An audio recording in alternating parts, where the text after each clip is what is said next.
hook on the floor. The leg irons are attached to the hook.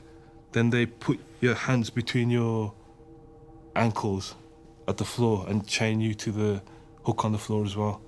They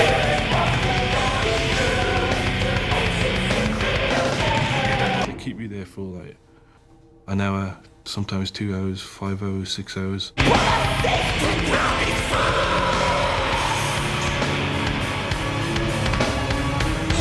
can't go to the toilet.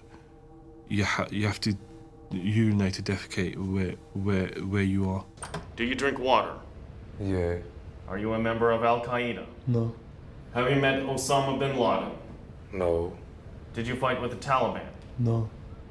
The Road to Guantanamo tells the true story of 3 young Muslim Brits, later known as the Tipton Three.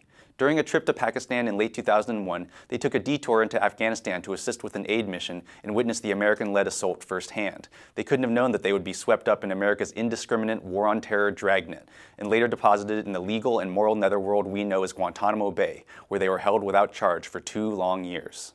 I'll admit, I didn't get into this movie at first. That's because Road to Guantanamo is a curious hybrid of documentary and drama, using archival footage and interviews with the real Tipton Three mixed with documentary-style reenactments using mostly non-actors. There's nothing inherently wrong with this approach. I just prefer that my docs be docs and my dramas be dramas.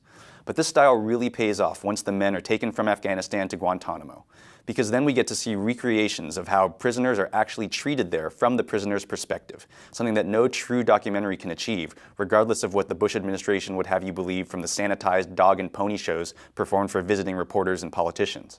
It's this part of the movie that really illustrates the cruelty, illegality, and insanity that is Guantanamo Bay and the war on terror, where innocent men are endlessly accused of being al-Qaeda fighters and buddies with Osama bin Laden and the 9/11 hijackers, where men are kept in outdoor pens for months, forbidden to talk, stand, pray, or even make eye contact with guards. And then there's the torture. Regardless of what the Dick Cheneys and John Hughes of the world would say, being tied up for days with a bag over your head is torture. Being blindfolded and forced to kneel under the hot sun for hours is torture. Being chained to the floor in painful stress positions while death metal is blasted in your ears is torture. It's not the same as pulling out someone's fingernails, but destroying someone's mind is, without a doubt, a form of torture. If you think treatment like what you see in The Road to Guantanamo is just enhanced interrogation, I'd ask you this. What would you call it if you, a family member, or a captured American soldier was treated like this? And if you say that the Guantanamo prisoners deserve to be tortured because they're all dangerous terrorists, how come over 400 detainees, including the Tipton Three, have been released from Guantanamo without charge? How come in 7 years, only 2 detainees have ever been convicted of a crime, even with Bush's kangaroo military tribunals? Face it, the discussion about closing Guantanamo is over. Obama knows it. That's why he's promised to shut this monstrosity down.